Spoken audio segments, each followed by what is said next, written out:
Welcome to the Marvel Cinematic University podcast. I'm your host, Anthony Canton III, and we are beginning our coverage of the Disney Plus series Daredevil Born Again. First of all, happy to be back. It's been a little bit since I've been gone. Want to just say quickly, very quickly, thanks to everybody who reached out and sent good messages online. Fortunately, everything with my son is okay for the time being. Got some things to get through, but other than that, it was nice that I was able to celebrate his birthday this past weekend. So that was really cool. And I thank everybody for their positive energy regarding that. But nonetheless, I'm happy to be back on this show. And we are here for Daredevil. And I am also here to tell you to make sure that you subscribe to our Patreon, patreon.com/MCUniversityPod. I swear I'm going to get this right. It's been a month. Just bear with me with our bonus content. $3 to get into the Discord and get our back catalog of episodes, including what you would call the magnum opus of one Jake Christie and Michael Springthorpe as they went through the Jakeys and the Springies and It the was a Oscars. problem. We went super long, and I definitely drank a little bit too much towards the end. It was a great pod though. It was a really good pod. By the way, a pod that I still have an hour left on. It gets worse. I've listened in increments, and I'm making my way towards the conclusion. But nonetheless, shout out to Michael Springthorpe, and shout out to Jake. I just want to say real quickly, thanks to Jake for stewarding this ship over the last month as I've been away, and I'm happy to be back with him, and happy to be back with our guest, which we'll get to in a second. But the super producer Jake Christie. Jake, how are you? I'm great. I'm so glad to have you back. I was glad we were able to keep things moving in your absence, but it's obviously great to have the team back together. Yes, wonderful, wonderful. And we do have a guest with us to talk about this 2-episode premiere. A lot to discuss. He is a streamer, he is a writer, he is a previous guest on the show for the conclusion of Echo. His name is Kevin Chuculate. Kevin, welcome back to the program. How you doing? I'm doing good. Thank you guys for having me. When Jake reached out, I said, I'm only going on if Anthony's also on. Otherwise, I refuse. And no, I'm just kidding. I was super happy to know that you're back right here, too, because I was like, oh, I wonder who else might be on here or anything. But so I'm pretty happy. But yeah, I'm excited to talk about it. Pretty good day. Been nerding out, reading even more stuff about the show, all these things, catching up on some random little comic runs I'm looking at. But yeah, doing good. Yes, and I think there was such a palpable excitement leading into this series and everything coming into it. I did a rewatch of the entire series prior to the airing of the 2 episodes this past Tuesday, and I think there was just a level of curiosity. There's been a lot of talk about the development of this show. Obviously, there was a reworking, and some of that was on display in the first 2 episodes, which we'll get into later. But I realized that there is this huge plot element that I want to do second. But first, I want to get your general thoughts of what you saw in these first 2 episodes. How'd you feel about the tone? How'd you feel about the switch into kind of what we're doing now with the main characters of the series and some of the new things that we saw? If you could give us something general, Kevin, I'd love to hear it. Sure. Yeah. Overall, I really enjoyed it. I was really excited. I will say there was some stuff in the first episode, not gonna lie, that had me a little concerned. Some of the look of some of the scenes didn't even feel like it's part of the same show. Someone said it almost looked like CW type show. And I remember watching it and I was like, I get what they're showing, but some of it felt a little weird. Like, I don't know if it was the camera or I was trying to pull back my expectations, not lower them, but just have different ones, because it's not going to be the exact same as the Netflix show. So I was like, I'm fine with that, So the first episode, I was like, oh, okay, lots going on. A little nervous about how some of it looked and how some of it went almost. I was kind of like, didn't think it was bad at all.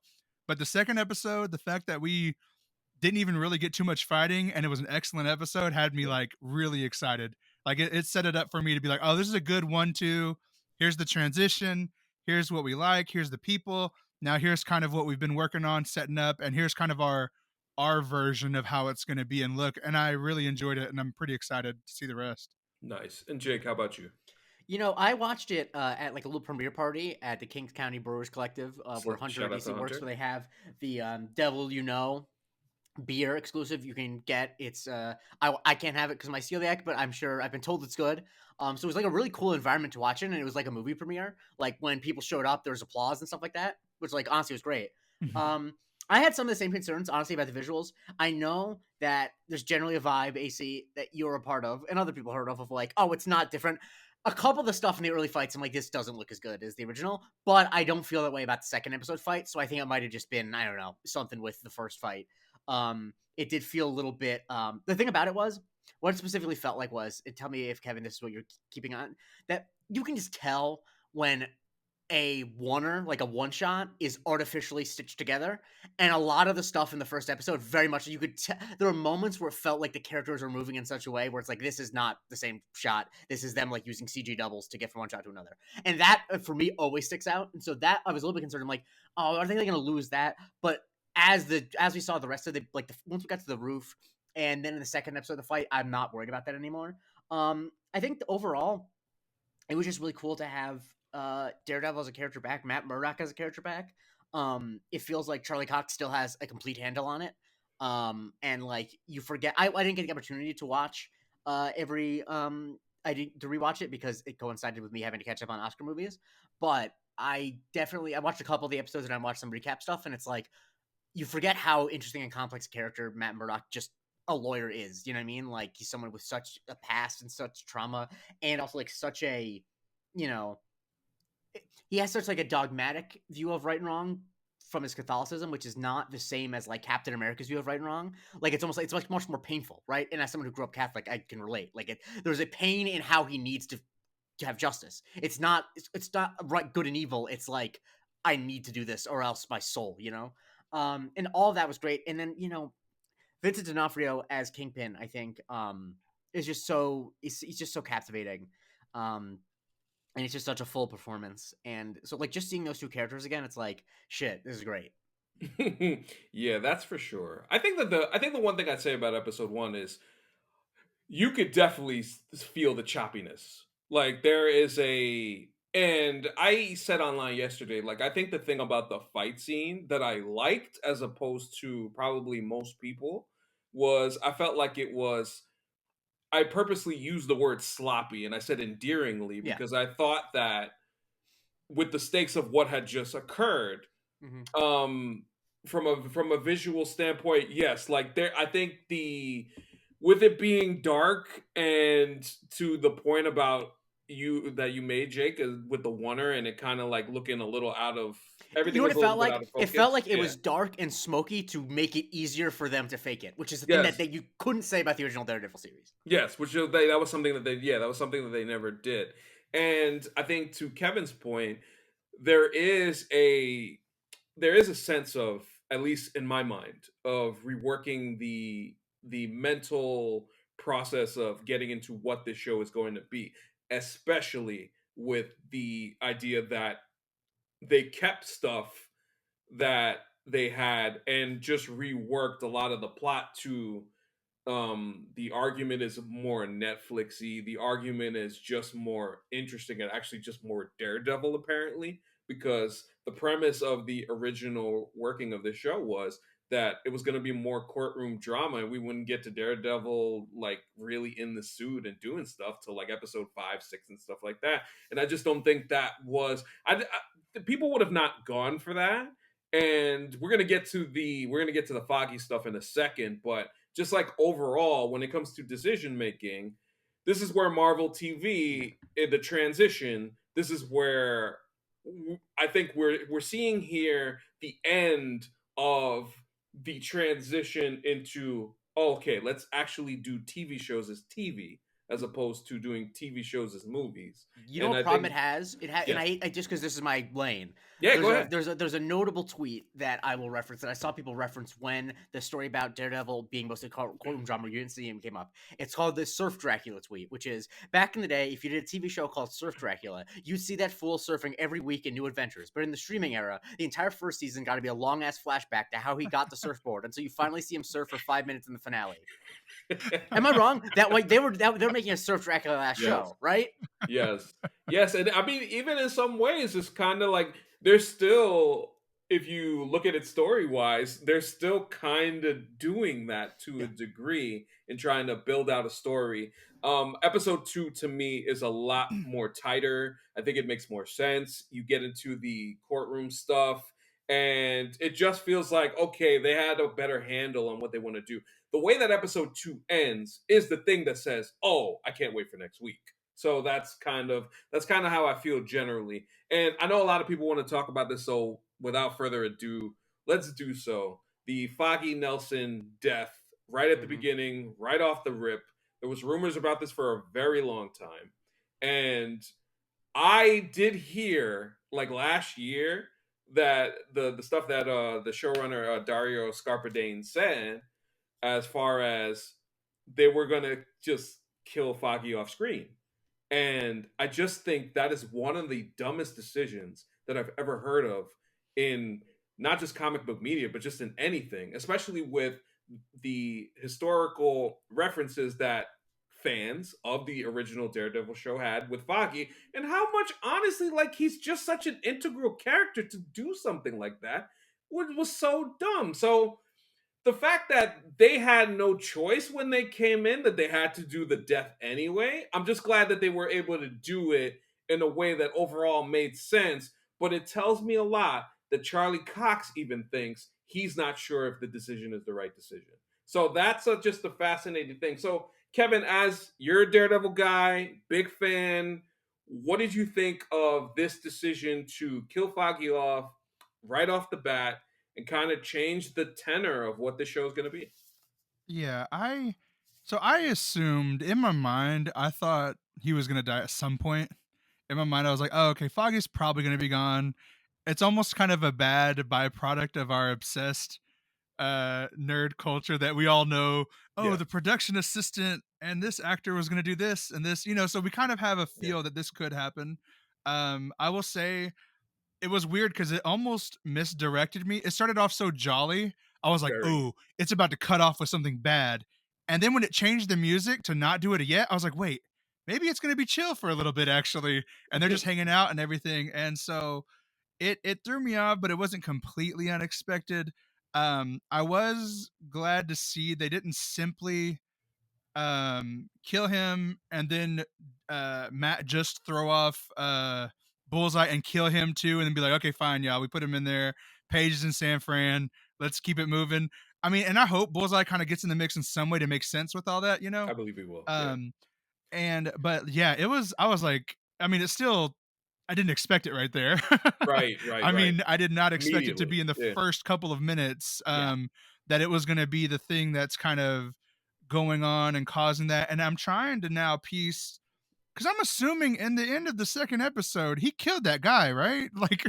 Like that dude's dead. At the minimum, it feels like the dude got to have a broken neck because the way that he landed on the side of his head, that, and I heard a little crunch. I was like, Yeah. yo, he's at Yeah. the minimum has some paralysis. Yeah, because I'm trying to think like how that connects to that. Because it's like I would assume if they didn't originally have that go on, maybe that would have been the first time that breaks that barrier or something. Because I know one of the runs I really really like from Daredevil, which he has like some of the best runs. He has like spoiled with good writers, but there's a one by a writer named Chip Zdarsky, Hmm. and it kind of goes with a lot of this because Fisk is mayor.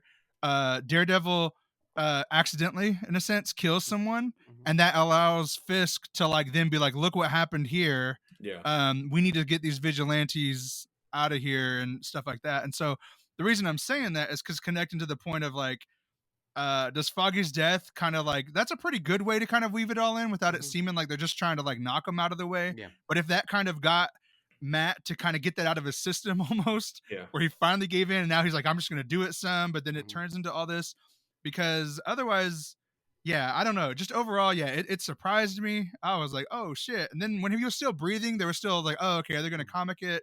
He's just gonna be in the hospital for all season. Yeah. And then he just stopped breathing, and I was like, Yeah. oh shit, Matt's about to get like raging and Yeah. yeeted him off the building. Yeah, go I ahead, thought that the thing that really impressed me, I assumed it was gonna happen at the end of the episode, similar to spoilers for a show that stopped being good, so who cares? The season 2 premiere of House of Cards with Kate Mara's character, where like they wait until the end of the first episode to do it. That's what I assumed was gonna happen. So I was surprised when it happened so early. But I think a couple things. One, I think I don't ever think you need to kill off a character, but I think that it is helpful for them because they have done because basically the entirety of the first 3 seasons of Daredevil are just a back and forth of I gotta be Daredevil again, I can't be Daredevil, I gotta be Daredevil and I can't be Daredevil, and I think in order to justify doing that dance again, I think that they needed to have something change in his life. Like I don't I would I mean I would have been fine with it because I would have been fine with anything, but like it would have been really hard for them to go back to that well just generally, right? Um, but I also think that I think what really made it work for me is how they how they staged it, how they used his powers as a narrative device to have him experiencing Foggy's death. That like he with if Daredevil was not someone with his powers, he would not be aware that Foggy was dead until he was already dead, right? Like until he saw him later. But the fact that he is experiencing the fight with Bullseye as he's like beating him up, as all this stuff's going on, he is monitoring at the same time Foggy dying. I think was really interesting, like from a storytelling perspective, right? That he is like the audience, right? He is experiencing both the fight with Bullseye and also Foggy dying, and so that was like you understand how traumatic that was. And yeah, I think that I think that I'm interested to see if they ever go back and explore more about what happened in the year between, because I think that like it is kind of difficult to square narratively him basically, even though he doesn't kill Bullseye, trying to kill Bullseye, breaking his no killing rule. Even though it didn't result in a death, he definitely broke the rule. How do they square that with him not doing anything for a year and then breaking it again? Like that kind of feels like, okay, well, why was he, not okay doing it for a year? And so yeah, I'm interested to see how that is explored, and I'm sure that they will, since I assume we're definitely going to get backstory filled in with what happened with Karen. But I don't know. I think that it's an interesting way to go. I never was as attached to Foggy as a character as other people, so from that perspective, I'm not too torn up about it. That caused some consternation between me and Hunter when we were talking about it, but I did participate. After he died, we did do a shot in his honor because we were at a bar. So rest in peace to Foggy Nelson, Franklin Nelson. And yeah, I mean, I'm not that surprised. It felt like they had to do some bullshit like that, and I prefer Karen as a character, so I'm not going to lose any sleep over it. Yeah, I think the way to tell a compelling story with Matt, if you're gonna bring him back in, do this series again, to Jake's point, is you got to give him something to kind of push him along. And what I love is now you have the ability, and we'll go through some of the little Easter eggs a little later. We'll have the ability to go back to some of the things that made the original series work so well, like the conversation that Daredevil would have with the Punisher in season 2 regarding killing people as opposed to just putting them in prison. Now Matt is square in the middle and the direct line of fire of that whole philosophy. So now he is put in that position, and now he's kind of got to look. And I'm sure, I mean, we've seen it in teasers if people haven't already, that Frank figures into Matt's decision making and how he goes about doing things later in the season. So this will be a storytelling device, and I do think it's a compelling one when you also consider that Fisk is around with this basically at this point unlimited political power. So with that being said, and kind of seeing some of the corruption going on with the cops as we'll get to and things along those lines, I think this is a kind of a perfect way to honestly just torture Matt some more, as it seems like Matt Murdock and Peter Parker just have it the worst that they always do. There's always some type of struggle with those two characters. So I think putting Matt in a different position, and also I think the way that it affects the relationship that he had with Karen. And I said it. The court scene after when they see each other is so uncomfortable. I thought they did a great job, the two of them, in that scene, because it's very hard. Like the way that they would cut each other's sentences off because they just didn't know what to say and didn't know how to emote in a moment like that because they hadn't spoken in a year. and all of those things. That was very difficult, which especially when you play it back to the beginning of the first episode, the beginning of the episode, where they're having the conversation, it seems like they're flirty and kind of in a good place. So all of that being lost, and I think all of the context of what we saw between them in the show in the first 3 seasons play out, it gives Karen sort of a reason to back away and be like, okay, this is enough. We actually lost somebody here. That's a difficult situation to be like. So yeah, I'm glad that they were able to find a way to make Foggy's death, I think, actually mean something as opposed to what was originally discussed, which again is so dumb. But I think it's one of those things that we'll have to see how it plays out throughout the season and going forward as it is a very fascinating decision. And yeah, salute to Foggy Nelson. That was tough. I felt bad for my guy Foggy, man. Because it was a little sad. I was a little sad. Very sad opening to the show. I was not like you, Kevin. I was expecting it to happen, but I was not expecting it to happen immediately. Like just like right off the rip. So that was a very inspired choice to start the show. And we could kind of dive into now. I want to dive into Fisk because now, as Matt is in a different place, Wilson Fisk is in a different place. Trying to stay away from crime. Carbs. Yeah, that too. That too. He's kind of changing. Even though he did have that cheesesteak in the second episode. He's on that Wegovy. Yeah. So Fisk is in a different kind of lane, and it seems to have affected his relationship with his wife, Vanessa. And Vanessa is running the crime the crime situation, and she's dealing with the families, and it seems to be some back and forth. And remember, so Fisk in MCU canon has kind of been running around all over the place for a few years now with the events of Hawkeye and Echo.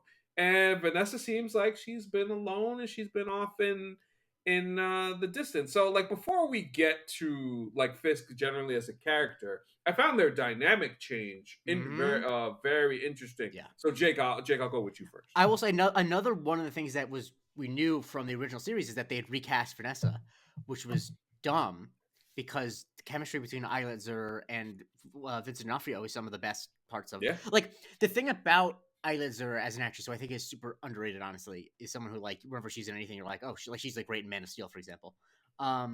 Is that I think if it was a lesser actress or an actress who didn't have that chemistry and dynamic, you'd be like, who's gonna fucking like this like egg-headed shaped weirdo, right? But you have to believe that this like beautiful art gallery owner sees something in this guy, and she I think is able to play that really well through the original series, and you can still see remnants of that in here, but the fact that the dynamic is different is really palpable in a way that it's like the reason why it's different is because she was originally like kind of turned off by his world is now fully enmeshed in it and possibly doing it better than him. And I think in some ways she like respects him less because she was able to run the business not as like a monster and was fine, you know? And I think that I think also doesn't like that she is in all this stuff, that he like part of what he likes about her is that she was, you know, I'm projecting a little bit, but I think that like you can tell that the ways that they have changed, that they don't like that much in each other, and he very much still wants her because I think he sees that, you know, he sees himself as a monster and sees that she brings out good things in him. Right. But I think you can definitely see that she's wondering what is she getting out of this with him, and so that whole dynamic. I mean, them going to, I think, you know, just narratively, them going to couples therapy with, you know, Matt Murdock's latest squeeze, I think is just like great stuff. Yeah. But yeah, I'm just glad that they were able to get that back. And anytime, seriously, drinking game, just take a shot every time he says Vanessa. You're embarrassed me in front of Vanessa. And Kevin, what did you think of this new dynamic between the two of them? I think it's really interesting, and like I echo all the things that Jake said, like just in regards to their history and how ridiculous it would have been. Honestly, like the strength of the show is the chemistry between not just only the main characters, but they've like even just other extra characters that aren't heroes are like just do their job really well. including some of the ones in this, and we get to see a little bit. But with them, one of the things I think is super interesting, I think I don't know if it's going to be the main area they emphasize, because I feel like a lot of what we've seen in trailers kind of all happened in the first couple seasons, which is kind of good to me because I'm like, ooh, I'm not sure quite where it's going on certain Right. areas. And for me, I'm curious. Like, I feel like it's like their versions of defining or redefining power. Like there's a way in which he would do it. Put his fist down, kill, do this, threaten, immediately do that as a crime boss, whereas she's kind of executing it almost like a CEO.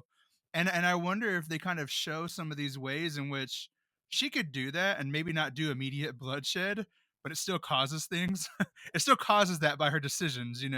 It's not like she beats someone over the head, but she makes an order that causes a thing that then eliminates people or does things. And obviously her being there, and then Fisk having direct political power, it's just going to be interesting to see the different ways that they're like shaping their vision of what they want to happen, and the resources they'll have, and then when that conflicts.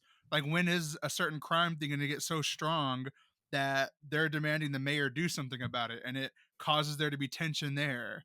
And because I think it answered one of the questions, because I think after Echo, for example, we're Yeah. kind of not sure how Fisk is going to be. He was all, whatever happened, I can't Yeah, quite. whatever. Yeah, Echo did the thing where Yeah, where he was visualizing the father's death, and yeah, whether that changed him any bit at all is yeah. So unclear and unsure. yeah, because on here it doesn't seem like it fully changed. I mean, because he was still cool with her running it and doing Yeah. crime. He was just like, make sure it's clean. And he still threatened the dude with the cheesesteak picture there, Mm-hmm. which I think it's funny Mhm. that he was just like, oh, it was nasty. Like, it was just great that he just also insulted the store. But like, yeah, like, I'm really just curious about seeing that dynamic play out, and like what ways that's going to eventually conflict, and then what is decided when that rubs against each other. Yeah, I think the best scene of episode one is Fisk reestablishing his relationship with Matt Murdock, Mm-hmm. and them having that conversation. I think really kind of sets the terms of what this is going to be. So, in conjunction with the stuff that goes on with Vanessa, Fisk and Murdoch are in different places, but actually the same place, because they are both trying to curtail their more violent urges. And the way that they talk to each other, they're so assured, they're so self assured that they could do that Mm-hmm. when it's pretty clear that they can't. Yep. And I love that about them, because it's two people who really just a little thing of, it's not entirely unpleasant to see you again, Mm-hmm. from Fisk was great. It was just like a great line, and they even share a laugh. It's like one of those things. It's like we've seen so much history Yeah. between the two of them, yet it's almost like there's this kind of like Batman Joker vibe between the two of them, which I think was really cool. That plays out, but I I mean, think what the scene really is, and I'm actually a little mad that they didn't do like a direct homage, or like the way it was framed, is yeah, it's the Pacino De Niro scene in Heat, is Yeah. what it is. yeah. Like the fact that I was kind of mad they did it in a booth as opposed to a middle table. They recreated the shots. But no, sorry. That's why. I mean, and if you can reference the diner scene from Heat, you have me in the palm of your hand. So Yeah, yeah, it's a great scene, and I really like that Fisk is in this kind of new position where, sure, I have the political power, I can do this, I can do this, and I can do this, but I kind of want to do this. mm-hmm. And it's always on. It's always, you kind of feel it on the edges, especially like, just for example, I'm sure that when he was talking to BB Urich, and she mentions Vanessa, it's like that pause where he don't say anything. Mm-hmm. It's just like, I can only imagine. Yeah. Especially it's like, especially if we go back to season one when he kills Ben. It's Mm-hmm. like he goes from sorry this got to happen to you, and then just chokes him out. It's like that part of Fisk is always in there, Mm-hmm. and could eventually come out at any time. So that's Yeah. a nice thing. And I think what's interesting about him, and why I like the Vincent D'Onofrio how he's playing him, is that like I think a lot of lesser versions of this story, and maybe this could turn out to be the way it is, and if it is, I'm gonna say right now, I think it's a bad decision. would be like, this is all part of a larger gambit, and Kingpin's faking the whole time. It's like, no, I think that he thinks he can get past his nature. I think Yeah. he really does, because that's the whole thing about his characters. He is oftentimes like more violent than he needs to be because of his nature, right? Like you can, and that's what demonstrated with Vanessa, that like he's not just like a mob boss. He is someone who likes to be violent and can't help himself. And so I think that he thinks that if he goes a more legitimate route, that he can extract himself from his violent nature. And of course, what the reason why it's not entirely unpleasant for him to see Matt is because they both have that same thing. That Matt thinks that if he's a, you know, more high-powered lawyer doing like high-profile stuff, not dealing with like the dregs of society, he thinks that he can separate himself from his violent nature. But of course, you can't separate yourself from your nature, and it's better to try to hone it and then try to avoid it, because clearly I don't think this ends with Kingpin, you know, being a hugely popular mayor of New York, not doing anything bad. You know, it clearly he won't be able to support it forever. Right. And with that being said, I think one of the most and Kevin, we can kind of get into this like a little deeper here. So it's pretty clear that we are headed towards the anti-vigilante task force that Fisk is going to set up at some point. He mentions to Matt, and he mentions out loud to when he's making speeches. He references Spider-Man, he references the Punisher and Daredevil as vigilantes who, you know, we're just not gonna take it anymore. So we're gonna have this situation occur, and it reminds me of Devil's Reign, the comic, a very fun story, which obviously has a whole, it's just a kind of like a sprawling series with a lot of different Avengers, and then eventually Luke Cage runs for mayor. Does he dab? Luke Cage running. Listen, Wouldn't be the worst mayor in of New York. 2025, let me tell you, that boy better not try and do no dab. He gonna lose. He gonna lose, man. Honestly, I'll say this: if I was watching any of the clips of Eric Adams in the last month and he dabbed, it would not surprise me, right? It truly, he's in the dab zone right now. Yeah, I mean, listen, I mean, we had Luke Cage at the end of season 2 say he wanted to make Harlem great again. So you know, so that's a whole nother story for the whole state of New York. But nonetheless, Kevin, as far as what this season seems to be setting up to be, with Matt now, he can't help it. He wants to be. He's going to be Daredevil. We know this. And then Fisk is going to put the clamps on, and he's going to get a little busy, and it's going to bring a lot of different characters into the fold. What do you think of not only how this plays out, but what do you want to see in terms of how they tell this story? So what I think would be really good, I think Marvel's often had a big problem with like sometimes understanding that bigger stakes don't mean just, oh, if this doesn't happen the whole universe is going to implode, you know? Mm-hmm. Like my least favorite part of Black Panther is the fact that the final scene is, oh, they're about to arm the world and this was going to happen. I'm like, the whole movie could have been great and just for the kingdom of Wakanda, you know what I mean? Like those stakes are huge. And what I would love is if they continue to pull even characters who have participated in some of the bigger things, obviously like a Spider-Man or something, and they're able to kind of get you to personally care and have these kind of ways where it's not just Spider-Man has to do this for the multiverse or the universe and this and that, but like it's literally a thing that's they're scapegoating heroes, and there's people here who are being driven into this or that, or there's people who aren't heroes but they're being accused of heroes, and they're doing all these things and they're trying to help and kind of guide it because it's really important to them as characters because you care for them so much that it doesn't have to be, well, if Fisk does this, then all of a sudden he has the Infinity Stones only. You know, I want to see a version of it where it's really down to earth, gritty, and it's in New York City, so of course down to earth is still big. You know, there's still a lot of stakes, and you can still have the other, you can still have the other things, and I think it lends itself to some really good opportunities to tell some really meaningful both stories and messages. Because I mean, all of this interplays with like in this whole storyline. I think it's funny because one of the parts is where uh Daredevil winds up going to prison because he kind of puts himself there. And I think one of the funniest lines there's a black woman, she's a counselor. I love sharing this screenshot all the time of this part of the comic where he's being, oh, I'm just a tortured person and I'm in prison. And she basically calls him a tourist because she's like, you can get out whenever you wanted. You submitted whenever you wanted.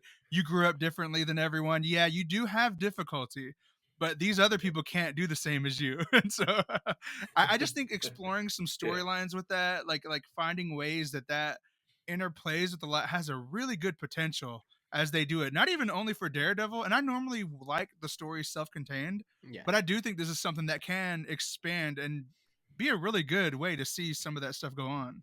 And I think that there is, and I know people are worried about this, but I think being worried about it is being cowardly. Then I think that it's a good way to actually like do a thing that the MCU was always trying to do but fails to do, is have like actual commentary in it.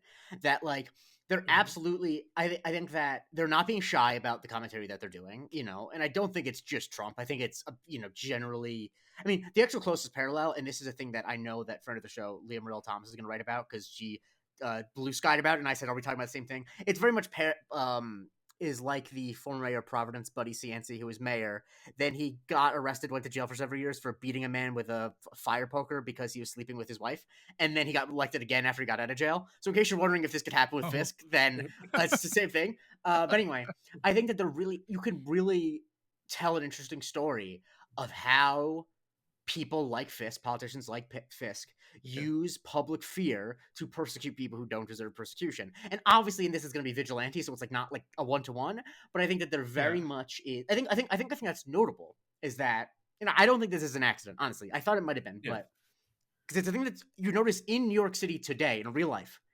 There's a ton of interviews from BB Urich with people talking about how unsafe the streets are.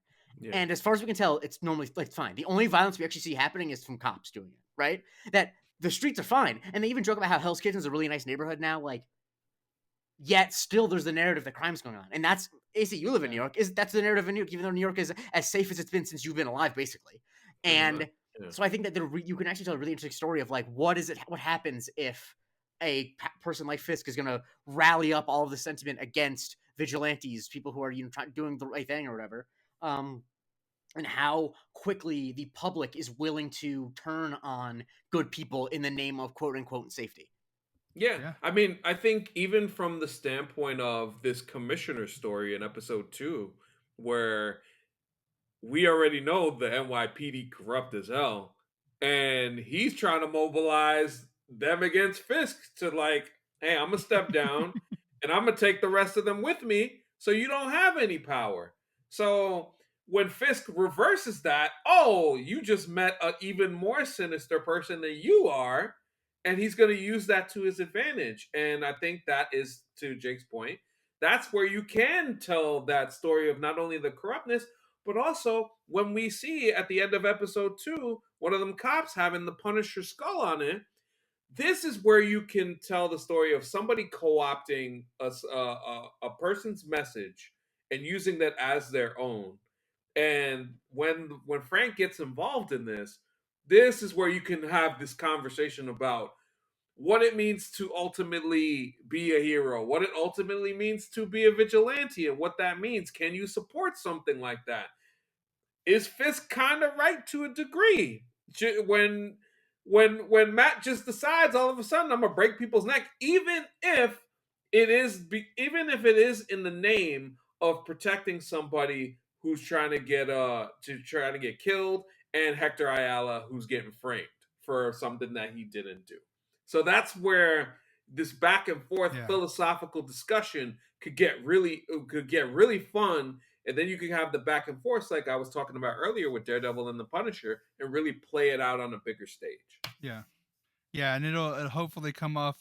I think I think it's funny because we're talking about this on the show whenever we just saw such a rushed example of something like this on a movie, like in Captain America, in the sense of how they're trying to show, oh, he used this to get power, and it's like, okay, I guess so. Like, whereas this, it's like I said, the stakes are technically the stakes are smaller. It's a presidency versus being a mayor, but it's like so much more nuanced and able to say things better. Like all the things Jake was saying earlier, versus just, oh, well, this one guy helped me and I kept him in the dark and now he's back to get me. Yeah, it's because Ross in that movie is a blank slate politically because they just want to make it, they want to have it just a take about power as opposed to giving him any politics. And that's always like, it's just less interesting.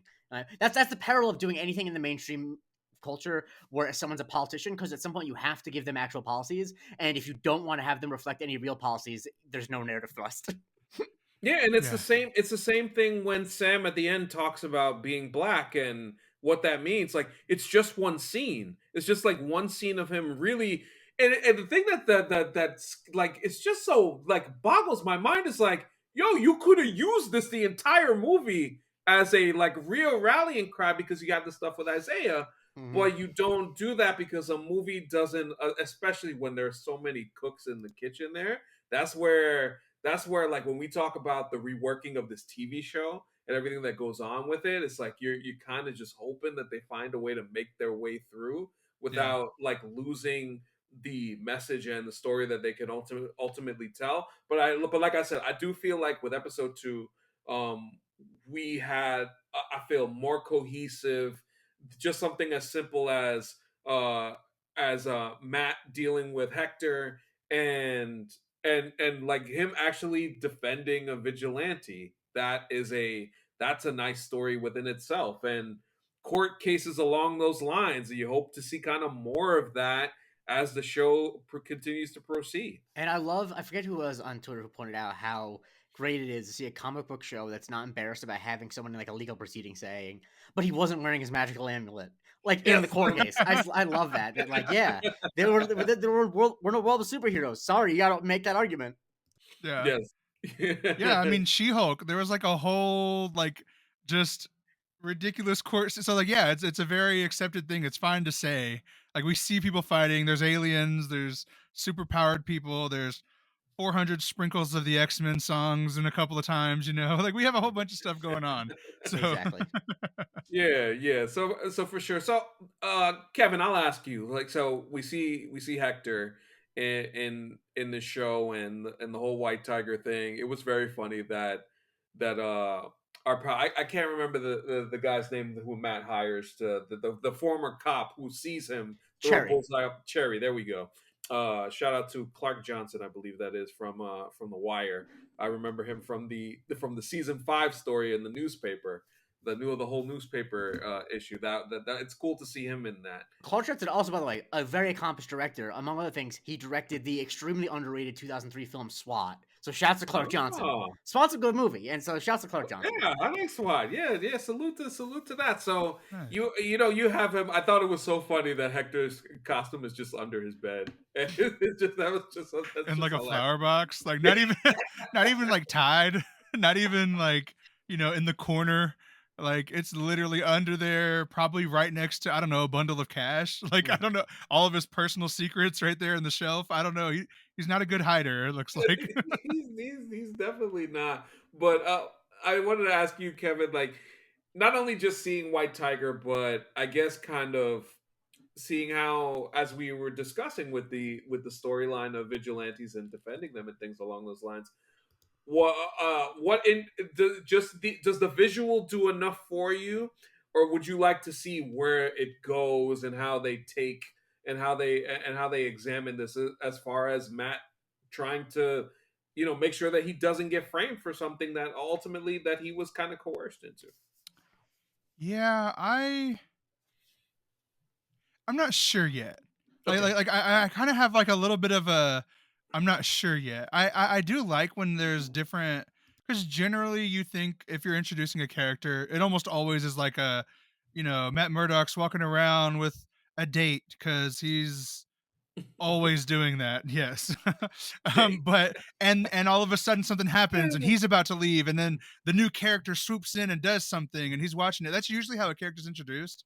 It's not usually like a quick small screen where you kind of see him, but they don't tell you his powers if you're not a nerd. So that's the only thing I do wish a little bit, because like I have friends that we were watching it and they were just like, was that like an actual hero or was it a dude in a thing? So I'm still kind of like, I think it's solid. I can't quite tell the way they're going through it. I mean, I'm assuming this is going to be kind of a case that goes for a few episodes, kind of a good way to tell things, to show things, to be a case that potentially is also the one that Kingpin uses Yeah. to like state, because because I'm assuming it's gonna get out. I know that they had the whole judge scene where Yeah. you can't say it, but it's gonna get out. Mhm. And so when you do that, and there was I think Yeah, it felt in like the the episode, prosecutor guy who Jake pointed out yeah, was in Jessica Jones. yeah. It seemed like that dude was not happy about that whole situation not being able Yeah. to come out. So that Oh, might not be at a all. Yeah, and situation. No. like Might be a thing where he leaks it. Yeah. yeah, because one of the examples I remember in the Devil's Rain run, Fisk literally is like, "Oh, remember when all those aliens came? Spider-Man's actually the first one he's referring to Venom." Mhm. So it's kind of like what y'all are saying, that whole idea where you can blame things on things. Yeah. You can almost say them in a technically right sense, but like, people don't listen to the truth of things. You just say something that makes people fear, even if crime's lower than it's been in this way, even if all these things are going on, this one incident that maybe kills someone, that Mhm. something goes on. I feel like that's going to be kind of a launching pad for there being specific action to like restrict or full out, ban different groups of the Yeah. vigilantes and people like that. I mean, you can just imagine one of these so-called vigilantes killed one of New York's finest. You know, I mean, you can just hear it. Yeah. Yeah. Like Yeah. Oh it's yeah. it's such an easy like if he figures out about it, and he probably will. Like that's the most slam dunk. You can get anything done if you say that a cop was hurt. So it's like, man, a cop was thrown in front of a subway. I mean, pretty Yeah. easy. Yeah. So that's that I'm looking forward to seeing how that overall plays out. Let's get into some of the other characters that we see. Michael Gandolfini. I really enjoyed his performance in the first two episodes. Just He's so realistic in terms of yeah, like the people who work for like because even though they don't say it or for like right wing like especially in this day and age the young people they're all like Yeah. he feels like honestly It was if he was weird. if he was playing someone who is part of Doge you'd believe it like that's the yeah, vibe he's Oh, giving off and it's like it's absolutely. so perfect. yeah.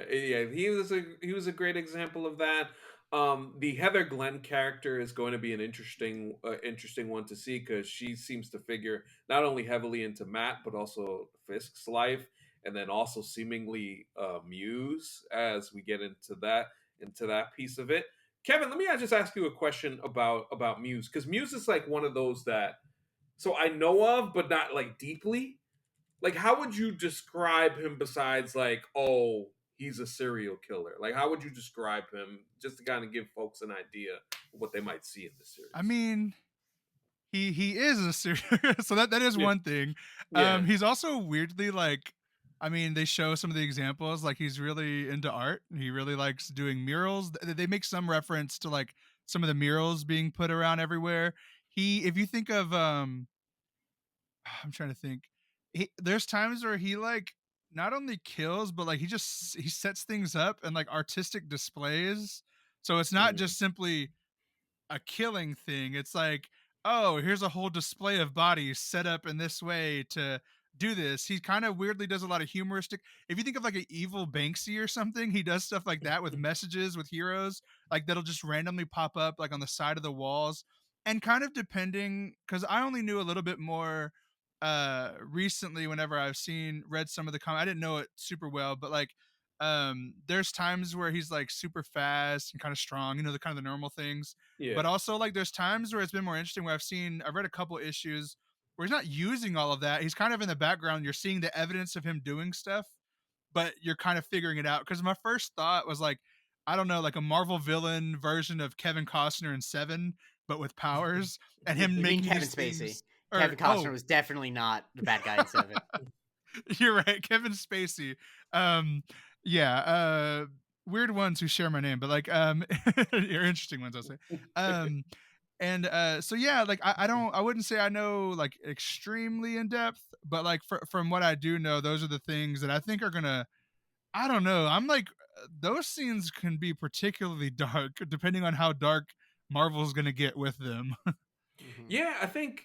I mean, if he's already in direct contact with Heather, Mhm. so hmm that seems like it's gonna be a problem. And he seemingly wants to, and with her having the whole therapy and him already kind of doing the Fisk murals, seems like he might be after Fisk himself in just his own kind of creepy ass way. So that's an interesting thing, and I think that the thing I'll say about the Heather character and the dating Matt thing, as I alluded to earlier with the Karen stuff, it seemed like that was just such a difficult pill for him to swallow, him losing her in that fashion.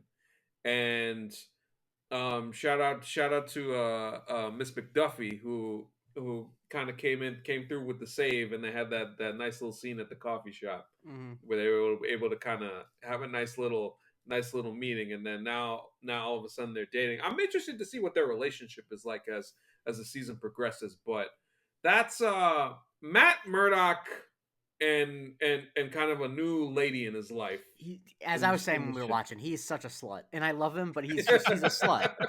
Like he is Marvel's slut. He can't help himself. Absolutely. And I like this relationship for him though, because like she's like seemed like a real person, like a grown woman who is outside of she feels so removed from superheroes and supervillains that like I'm interested to see how this plays. Because she does, it's not like so many other previous relationships. Obviously, she now knows both Muse and Kingpin, but so many times in these superhero shows you have someone who either secretly related to somebody. There's just a normal ass person who is getting involved in this, and she doesn't know what's gonna hit her. Yeah, a little listen, in its own way, just a little normalcy in terms of relationship maybe might do him some good, or the way it might be going with Muse might not do him some good at all, because it seems like he's going to be in some complications with that. But yeah, you know one character that I'm really really interested in, just because of the comment that Fisk made, was BB Urick's character. Yes, when he said the thing about what did he say? She's used to being underestimated. Underestimated. That's what it is. And I'm like, that kind of shows Fisk just being smart. He's like someone who's underestimated, that has a platform, that wants access. Let's kind of use that. Yeah. And I'm just curious how that's going to play out. Not only as the story, but how are they going to use that device of media being used by a political figure in a way that shows a certain side of someone. You know what I mean? Yes, and I love that. I like the fact that I like the fact that they were doing those little messages, kind of see, because it's always good to get the outside perspective of everything that's going on in the city, and you could tell they have their kind of right wing folks that they put in there. There's just well, Daredevil, who cares about him and stuff like that. And Fisk, he just gets things done, is the thing that is kind of the thing that you hear just generally about when somebody doesn't really know why that they should vote for somebody, but they just say he gets things done. Or they do know, but they don't want to say. They do know, but don't want to say the actual economic reasons. Yeah, it's economic anxiety. That's why we're voting for Wilson Fisk. Economic anxiety, yes.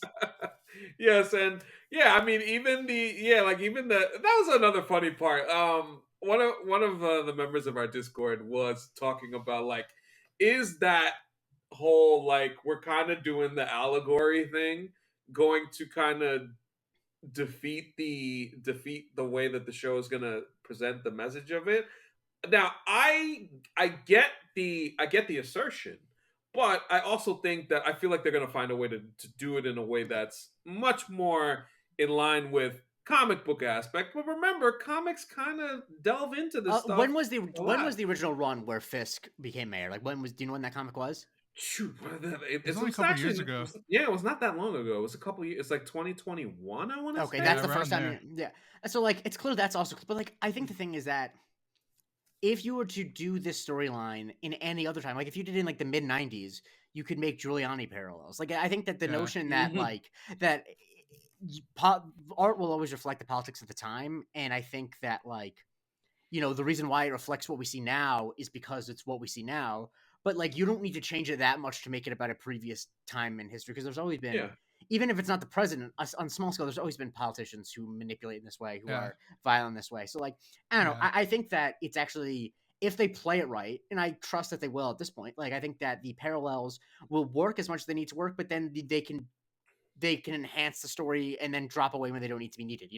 If it needs to have a big personal ending, then we don't need to keep the parallels. But I don't know. I think it's actually just helpful to tell the story that we all kind of know what's going on. The fact that he was elected mayor by episode 2 they were able to do that because I think we all recognize the parallels. Like they didn't need to set up everything that's gone. Like they could use some shorthand. Like they could have the Yeah. guy saying he just gets things Yeah. done, and we understand exactly what kind of politician he is. Yes, Yeah. and I did in episode 2. He literally gets something done where he gets out of the car and it says, "Oh, well, take care of this hole right now." Yeah.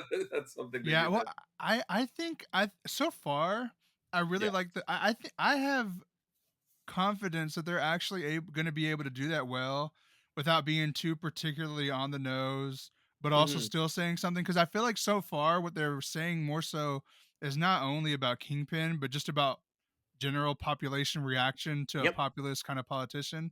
And Mm-hmm. so I'm kind of like, oh, that's kind of good because the thing is, even as a bad guy, Fisk is cool, Mm-hmm. Yeah.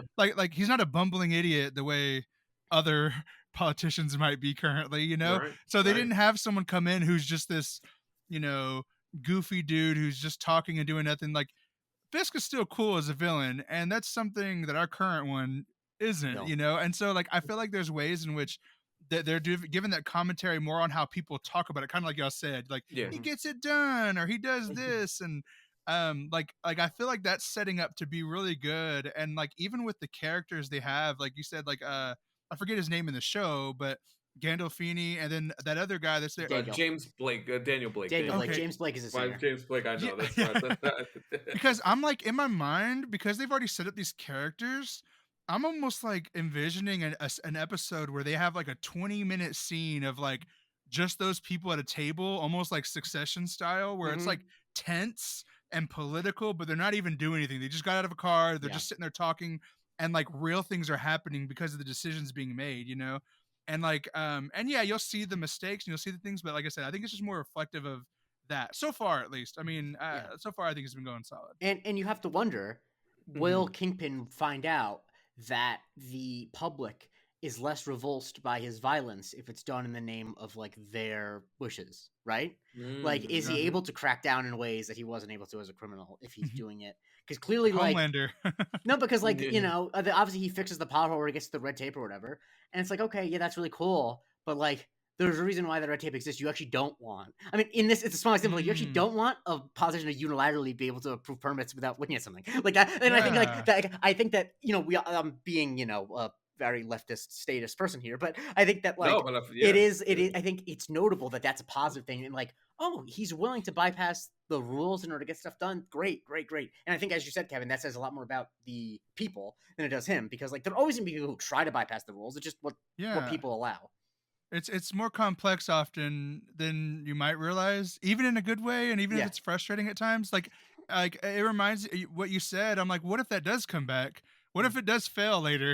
What if Yeah. it does the thing like in Invincible, whenever Adam Eve, she fixed something with her Yeah. powers, but you don't think of structure and why it was not Right. right and why it was, and all of a Yeah. sudden a sinkhole happens or Yeah, something. You know what I or mean? there's like a water main underneath the pothole that they accidentally close up. Like, and obviously I'm being a dick, but I think that like that type of thing, I think like I'm glad they showed that, because like that is what makes people like Fisk appealing, because we don't want complexity in our lives. We want it to be as simple as like, yeah, he can just tell him to Right. fill the hole.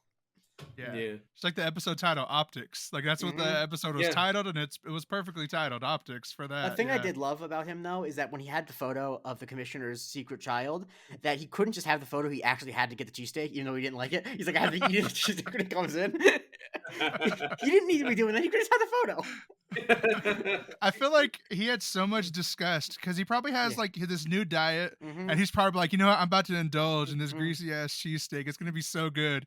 And then he was probably like, man, this shit was so nasty. He's Mhm. like, it made him mad. I could sense the restrained Mhm. anger because he finally was eating not Mhm. a egg and one piece of asparagus. And Mhm. We passed by it earlier, and that's kind of my fault, but I do feel like I have to mention Wilson Bethel's performance as Bullseye. Mhm. Very chilling, very cold. I don't know why the thumbs up appeared, but yeah, I just, when he laughs at Matt after Foggy, knowing that Foggy's dead, yo, that was nuts, man. He was killing That people was- for the love of the game. No one does Yeah. that. I saw your tweet about that lady just getting smacked in the stomach, like after like I was like, because Yo, I'm watching everybody it. was getting this work for no reason. People were just trying to find a seat and trying to find a place to hide. He was throwing knives in people's faces. Oh my god! And he just punches someone just because. He's like, you know what? I'm gonna throw hands once. I'm throwing items. Let me throw one hand over here and just. Yeah, that was. Yeah, so he's still alive after taking that goddamn fall. So I'm sure we're gonna see him later in the season, and I think that as long as he's out there, Matt and him are gonna have they got some more tangos to do. So I'm excited to see that. Him hitting Matt That's on the shoulder is diabolical. oh my god. He's a socio. It's interesting because obviously a lot of like villains are like trying to be the Joker in this day and age, but it's rare to see a villain who like truly is a sociopath who like doesn't have like a larger. He's like no, he actually just enjoys hurting people in like a way that the end is the means is the same. You know, like he likes killing people. Like that's why he kills other people because he likes doing it. The first shot of him like actually just fixing the light bulb because it was just out of place. Like nice depth touch there, and just the Bullseye's a psycho, man. Like I can't wait to see more of him. And this show's good. The show's gonna be fun, man. I'm looking forward to kind of diving into it every week, and we got some intermittent drops. So like the next 2 episodes will be one a week, and then we'll get 5 and 6 in tandem, and then we'll get 7, 8, and 9 together. So Daredevil should be a lot of fun. Kevin, any final thoughts on maybe something that you'd like to see going forward? What's the thing that you're most excited for to see coming down the line with this show? Man, like kind of like I said earlier, I feel like when I watched the trailer, I feel like now we've seen a lot of that. So it kind of did make me a little more excited just to kind of see the direction. I think kind of versions of what I've mentioned earlier, I'm really interested right now in the dynamic of what Fisk is going to be doing as mayor. Like, I'm just really, really curious about what that's going to be, what that's going to look like. Because I feel like for a show like this, they're smarter than just like, I'm gonna have the cops kill one gang so our gang can be better than theirs, like I'm just and mixed with his kind of tormented self, because like I do feel like he again repeatedly thinks he's doing the right thing. We see at the end of season one of my favorite scenes when he gives the story of the Good Samaritan, when he's locked and he has the handcuffs on and he's telling the story about the traveler who was in the valley, and he goes, I thought I was the one who would help, and and then the music gets really eerie and it goes, no, but I realize I'm the man of ill will. And I wonder like if there's the same kind of progression, that right now he's kind of conflicted-y, and then he's eventually just going to be like, no, that's me again, and I'm going to be just fully that, because right now it seems like he's trying. He's trying. He's listening to his advisor and all that stuff. Like he's trying to do things on the up and up, and they're having good conversations. How long that's gonna last is anybody's guess. But like circling back to the conversation he has with Matt earlier, just keeping that dark nature from coming on the corners is gonna be quite a dance to watch go on as this season goes. So that should be a lot of fun. And Jake, how about you? What are you excited for? So I feel like we didn't talk enough about like the last fight scene when he finds the witness and the cops come. Oh yeah, and I felt like beyond, I thought the fight scene was really cool and the Punisher stuff. I think that like I'm interested like what's going on with the police force. Like obviously we know that these are super corrupt cops and the cops are corrupt, etc. But like the speed with which they were willing to murder a high profile attorney in a high profile case, like that like is not just like regular cop corruption. That's like deep, like you know what I mean. Like the fact they didn't have to think about it's like because that's a lot of work to disappear a powerful attorney in a high profile case. Like that is not an easy thing for them to do. And so the fact that like that's how deep the rot goes, I'm really interested to see how that manifests itself. And it's not as coordinated as some of the stuff that we saw in the original Daredevil, where Fisk was running everything and he had this person on the payroll and this person on the payroll. These are just the cops being cops. So like that's where we see going forward. That should be fun. I mean, Matt's primal scream at the end of episode 2 was kind of like all you needed to know about where this conflict for him is going to go, and what will that mean as he puts the mask back on eventually, and how that affects his relationships and the job that he's trying to do in defending Hector and everything else. Like that's just going to be a very complicated situation, and with superheroes, we love to see how they wriggle out of complicated situations and how eventually we get back to Fisk and Murdoch really bumping heads. And it seems like, at least for now, that we're going to keep them to the side. And I don't mind that because I think you always like to build towards something, and we'll see how some of the supporting characters play their different roles and his relationship with Heather, how that progresses, and all of those things. And Fisk, Vanessa, I think Jake mentioned it. That's a relationship that's going to be very interesting to see how they find their way back to each other. Like Jake said, it's clear that Fisk wants to find his way back to Vanessa emotionally. So I'm actually very interested in seeing how that dynamic plays out. But overall, it's just happy to have the show back. Like I think as a fan, um, just a salute to Charlie Cox and Vincent D'Onofrio for actually going out of their going out of their way to when this show was seemingly headed towards one type of direction, they stopped it and said, "Hey, man, let's kind of do this a little bit differently," and appreciate Marvel for actually listening to them and realizing that what was there just quite frankly wasn't good enough.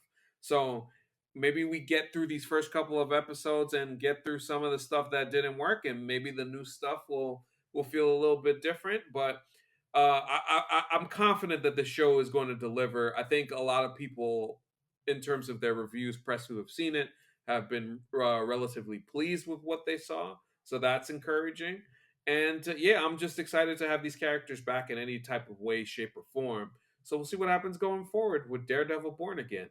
I just want to say, Kevin, such a pleasure having you back on the show, and appreciate you for joining us, man. Thank you for having me on. Of course, of course. Where can we follow you and find your stuff?